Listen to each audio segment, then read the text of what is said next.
اچھا، اب اس میں یہ ہے کہ لیکن اس سے بھی اہم اللہ تعالیٰ کا ارشاد ایک بتایا خواجہ آصف نے، یہ میں آپ کو ضرور پڑھ کے سنانا چاہوں گا. آیت کا ترجمہ ہے، خواجہ آصف صاحب نے اس کو لکھا یہاں پہ: جو لوگ اللہ اور اس کے رسول سے جنگ کرتے ہیں اور زمین میں فساد پھیلانے کی کوشش کرتے ہیں، ان کی سزا یہ ہے کہ انہیں قتل کیا جائے یا سولی چڑھا دیا جائے یا ان کے ہاتھ اور پاؤں مخالف سمتوں سے کاٹ دیے جائیں یا انہیں ملک بدر کر دیا جائے. یہ ان کے لیے دنیا میں رسوائی اور آخرت میں بڑا عذاب ہے. خواجہ آصف صاحب کو میں صرف یہ بتا دوں کہ یہ آیت بنگالیوں کو بھی سنائی جاتی تھی کہ تم زمین پہ فساد کر رہے ہو، تمہارے ہاتھ اور تمہارے پاؤں الگ الگ سمتوں سے کاٹ دیے جائیں گے. ANP کو جب غدار کہا جاتا تھا ان کو بھی یہ آیت سنائی جاتی تھی اور ملٹری اسٹیبلشمنٹ سناتی تھی. اسی طرح ٹاؤٹس اس وقت بھی یہ آیت استعمال کرتے تھے. یہ آیت جو ہے مہاجروں کو بھی سنائی جاتی تھی جب ان کو اٹھا کر لے جاتے تھے اور ان پہ ٹارچر کیا جاتا تھا، انہیں ماورائے عدالت قتل کیا جاتا تھا. یہی آیت جو ہے یہ بلوچوں کو بھی سنائی جاتی ہے، ان کے اوپر بھی لاگو کی جاتی ہے. یہی آیت جو ہے وہ پشتونوں پہ لاگو کی جاتی ہے، قبائلیوں کے اوپر بھی لاگو کی جاتی ہے. حتیٰ کہ جب مجھے ISI کے لوگ ٹارچر کر رہے تھے تو وہاں پہ ایک آفیسر نے مجھے اس آیت کا ترجمہ سناتے ہوئے کہا کہ تم لوگ فتنہ ہو اور تم لوگ فساد برپا کر رہے ہو اللہ کی زمین پہ، تو تمہارا ایک طرف کا ہاتھ اور ایک طرف کا پاؤں کاٹ دینا چاہیے. اس کے بعد اولیاء مقبول جان صاحب کے اوپر جب ٹارچر ہو رہا تھا تو ایک فوجی آفیسر انہیں بھی یہ آیت سنا رہا تھا اور میرے کان میں وہ آوازیں آ رہی تھی جب انہیں بدترین ٹارچر کا نشانہ بنایا جا رہا تھا. ساتھ انہیں ایک آفیسر یہ آیت بھی سنا رہا تھا. تو جب بھی کبھی فوج کی کسی کے ساتھ مخالفت ہوئی ہے تو ہمیشہ یہ آیت سنائی گئی ہے. زمین میں فساد کون کرتے ہیں اور اللہ کے رسول سے جنگ کون کرتا ہے؟ سود ہے اللہ سے جنگ. اگر خواجہ آصف صاحب کو اللہ کی جنگ سے اتنا خوف ہے تو وہ سود کو ختم کیوں نہیں کرتے؟ واضح اعلان کیا گیا ہے، ہمارا مذہب کہتا ہے، ہمارا دین کہتا ہے کہ سود اللہ سے جنگ ہے. تو اللہ سے جنگ تو وہ ہے، تو وہاں پہ تو وہ آپ بالکل کوئی بات نہیں کرتے. اور دوسری بات یہ ہے کہ کیا قرآن پاک میں یہی ایک آیت ہے جس کو آپ نے دوسروں کے اوپر استعمال کرنا ہے؟ قرآن پاک میں وعدہ خلافی کے اوپر کیا آیت ہے؟ کبھی وہ پڑھی ہے آپ نے؟ قرآن پاک میں تو جھوٹ نہ بولنے کا بھی حکم ہے، قرآن پاک میں تو حلف نہ توڑنے کا بھی حکم ہے، قول و فعل میں تضاد نہ ہونے کا بھی حکم ہے. تم وہ بات کہتے کیوں ہو جو تم کرتے نہیں ہو؟ قرآن پاک میں تو اس بارے میں بڑی سخت تنبیہ ہے. تو جو حلف کی خلاف ورزی جرنیل کرتے ہیں اس کے اوپر خواجہ آصف صاحب کوئی قرآن پاک کی اب اسلام کی شریعت وہاں پہ نافذ نہیں ہوتی. یعنی سارا کا سارا اسلام جو ہے وہ پاکستان کی ملٹری اسٹیبلشمنٹ کے حق میں اترا ہے اور سارا کا سارا اسلام جو ہے وہ ملٹری اسٹیبلشمنٹ کے سامنے مزاحمت کرنے والوں کے خلاف اترا ہے قرآن پاک. یعنی آپ جب چاہتے ہیں جون سی مرضی آیت اٹھاتے ہیں اس کو استعمال کرتے ہیں اپنے سیاسی مخالفین کے خلاف.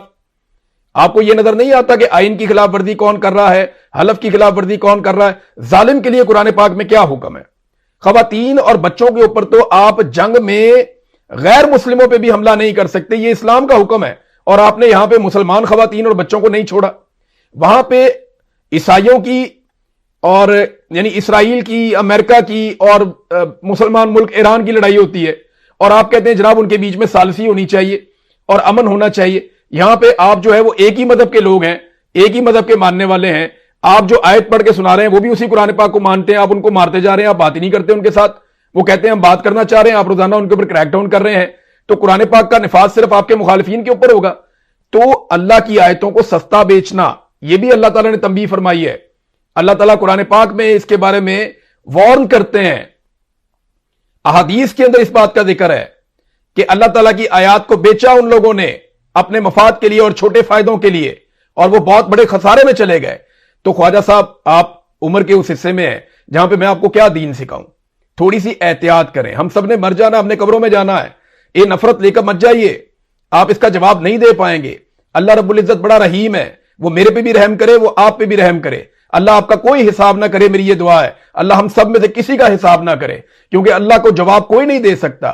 اس کا حساب جو ہے وہ اس کا آپ جواب دے ہی نہیں پائیں گے، ہم میں سے کوئی نہیں دے پائے گا. وہ صرف اپنا رحم والا معاملہ کرے، لیکن آپ چیلنج نہ کریں، اللہ کی آیات کا غلط استعمال نہ کریں، یہ نامناسب ہے.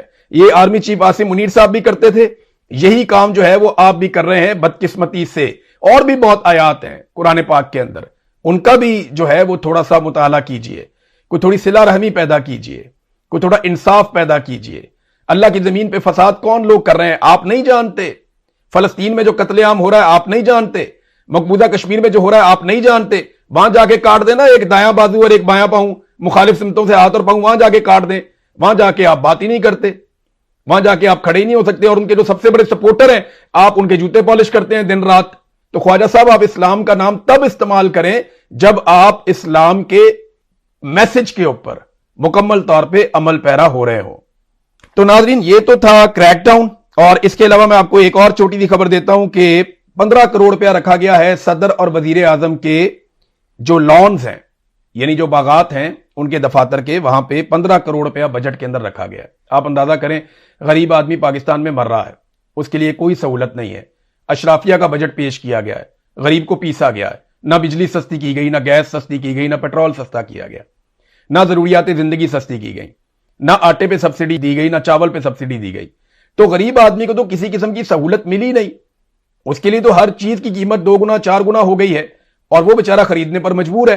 اور جو بڑی بڑی اشرافیہ ہے، امیر لوگ ہیں، ان کے لیے بجٹ کے اندر اربوں ڈالرز کی، میں اربوں روپے نہیں کہہ رہا، اربوں ڈالرز کی سبسڈی دی جا رہی ہیں۔ حکومت کے اپنے حمایتی یہ کہہ رہے ہیں کہ 8.7 ارب ڈالر کا فگر وہ لوگ دے رہے ہیں، اور یہ کہہ رہے ہیں کہ یہ سبسڈیز اور یہ سہولتیں اور یہ ٹیکس کے اندر چھوٹ یہ ان کے اپنے چہیتوں کو دی جا رہی ہے۔ میں نے آپ کو پہلے بھی کہا نا کہ یہ سختی صرف غریب کے اوپر لے کر آئے، آئی پی بیز والوں پہ نہیں لے کر آئے، مافیاز کے اوپر نہیں لے کر آئے، اشرافیہ کے اوپر نہیں لے کر آئے، اپنے طاقتور ساتھیوں کے اوپر کسی قسم کی سختی نہیں لے کر آئے۔ ناظرین اس وقت ایران کے اندر ایک عجیب و غریب صورتحال پیدا ہو چکی ہے، وہ میں آپ کے ساتھ ضرور شیئر کرنا چاہوں گا۔ ایران میں ہوا یہ ہے کہ امریکہ کے ساتھ ایران کا معاہدہ بہت قریب پہنچ گیا ہے۔ ایران یہ چاہتا ہے کہ پہلے ڈیجیٹل طور پہ اس ایم او یو کے اوپر دستخط ہو جائیں، اور اس کے بعد جنیوا میں ان کا معاہدہ ہوگا۔ وہاں پاکستانی بھی جائیں گے، امریکنز بھی غالباً آئیں گے، ایرانی بھی جائیں گے، اور وہاں پہ جا کر معاہدہ کریں گے۔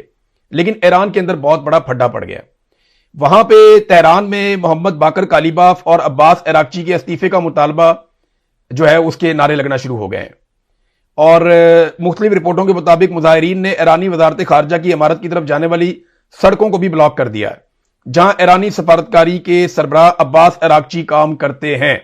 عباس عراقچی کو بہت برا بھلا کہا جا رہا ہے، باقر کالیباف کو بہت برا بھلا کہا جا رہا ہے، اور ایرانی یہ سمجھتے ہیں کہ یہ جو اب معاہدہ کیا جا رہا ہے یہ وہ معاہدہ نہیں ہے جس کے بارے میں ایرانیوں کو بتایا گیا تھا۔ ڈونلڈ ٹرمپ کو فیس سیونگ چاہیے، نہ اس معاہدے سے اسرائیل خوش ہے، نہ اس معاہدے سے ایرانی خوش ہیں۔ امریکہ کو تھوڑی بہت فیس سیونگ مل رہی ہے، لیکن یہ معاہدہ مستقبل کے لیے بہتر ہے اس خطے کے اور سارے لوگوں کے۔ لیکن ایرانی ڈٹ گئے ہیں، وہ قوم آپ کو پتا ہے ڈیفرنٹ نوعیت کی ہے، وہ یورینیم کے معاملے کے اوپر بڑا سخت موقف دے رہے ہیں کہ جناب یہ نہیں کیا جا سکتا کہ امریکہ کے حوالے کر دیا جائے یا نیست و نابود کر دیا جائے۔ دوسرا، آبنائے ہرمز کے معاملے کے اوپر ان کا یہ کہنا ہے کہ ہمیں جو آیت اللہ مجتبی خامنائی نے سٹیٹمنٹ دیا تھا اس کے مطابق آبنائے ہرمز ہماری ہے، ہمارے کنٹرول میں رہے گی، یہاں سے اسرائیلی جہاز بالکل نہیں گزریں گے، امریکی جہاز گزریں گے تو ہرجانہ دے کر گزریں گے، اور باقی جہاز یہاں سے ایران کے زیر اثر فیس دے کر گزریں گے۔ لیکن یہ چاروں چیزیں اب اس معاہدے کے اندر نہیں ہیں، تو یہ اس کے اوپر انہیں بہت مایوسی ہوئی۔ اور اس کے بعد وہ کہہ رہے ہیں جی ایک شک ایسی ہے معاہدے کی جس میں امریکہ اور ایران کو ایک جیسا جارح دکھایا گیا ہے کہ دونوں ملک جارحیت نہیں کریں گے اور ایک دوسرے کی خود مختاری کا احترام کریں گے۔ انہوں نے کہا جی ہم نے تو امریکہ پہ کبھی اٹیک کیا ہی نہیں، ہم پہ تو اٹیک کیا ہے امریکہ نے، اور بار بار اٹیک کیا ہے، لہذا یہ صورتحال جو ہے یہ انہیں قابل قبول نہیں ہے۔ ساتھ میں ان کا ایک اور مطالبہ ہے کہ امریکہ کو جتنی بڑی فیس سیونگ دی جا رہی ہے وہ نہ دی جائے، اور ایران معاہدہ نہ کرے، اور اگر معاہدہ کرنا ہے تو خامنائی خود آئیں سامنے اور وہ بتائیں کہ ان کی مرضی کے مطابق یہ معاہدہ ہو رہا ہے، کیونکہ ابھی تک خامنائی کی جانب سے جو مجتبی خامنائی ہے، آیت اللہ علی خامنائی کے بیٹے جو ان کے بعد بنے ہیں، ان کی جانب سے کوئی سٹیٹمنٹ نہیں آیا۔ آیت اللہ علی خامنائی کا ذکر ہوا تو میں آپ کو بتا دوں کہ ان کی نماز جنازہ کی اب تیاریاں کی جا رہی ہیں۔ جیسے ہی معاہدہ مکمل ہو جائے گا 4 جولائی سے تہران میں ان کی نماز جنازہ ادا کی جائے گی، اور اس کے بعد مشہد میں ان کی تدفین کی جائے گی 9 جولائی کو، یہ بتایا جا رہا ہے۔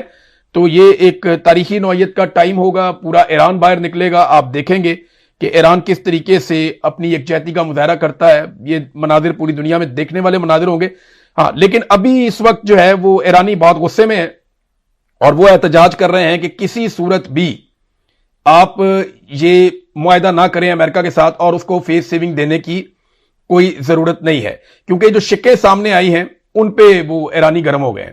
وہ یہ کہتے ہیں جناب کہ جو ہمیں شروع میں بتایا گیا تھا معاہدے کے بارے میں، یہ وہ معاہدہ نہیں ہے، بلکہ یہ اس سے جو پیشگی شرائط بتائی گئی تھی آیت اللہ علی خامنائی کی جانب سے، یہ اس سے مختلف ہیں۔ تو امریکہ کے ساتھ نرمی رکھی گئی یا اس پر بھروسہ کیا گیا، تو اس سے بہتر ہے کہ معاہدہ ہی نہ کیا جائے۔ اچھا، اس میں آپ کو ایک اور خبر بتاتا ہوں۔ یہ اوپن سورس انٹیلیجنس اکاؤنٹ کا جو تبصرہ ہے وہ ایک رپورٹ دے رہے ہیں۔ وہ یہ کہتے ہیں کہ ایران کے خلاف 3 ماہ سے زیادہ کی جنگ کے بعد اس وقت ایران کے پاس پہلے سے زیادہ میزائل اور ڈرونز ہیں. دوسرا انہوں نے کہا کہ کئی امریکی طیارے، فوجی تنصیبات اور آلات تباہ ہو چکے ہیں. امریکہ کے برسوں کے فضائی دفاعی میزائل اور طویل فاصلے تک مار کرنے والے ہتھیار ختم کروا چکی ہے. یہ جنگ بہت حد تک کم ہو چکے ہیں. آبنہ ہرمز کی ٹریفک نقل و حرکت کا کنٹرول ایرانی سنبھال چکے ہیں اور اپنا ڈیٹرنس یعنی اپنا روب اور اپنی طاقت وہ قائم کر چکے ہیں اور ثابت کر چکے ہیں. اور پلس پوائنٹ یہ ہے کہ خلیج میں امریکی اڈے بند ہو سکتے ہیں اور ایران کو ہرجانے کے طور پہ اربوں ڈالر بھی ادا کیے جا سکتے ہیں. اور وہ یہ کہہ رہے ہیں کہ جناب صرف ایک منفی نقطہ ایران کے نقطہ نظر سے وہ یہ ہے کہ 400 کلو گرام اعلیٰ افزودہ شدہ یورینیم جو ہے وہ ختم کر دی جائے یا امریکہ کے حوالے کر دی جائے یا اس کو تباہ کر دیا جائے. اس کے علاوہ ایران کے پاس کھونے کے لیے کچھ نہیں ہے اس معاہدے میں.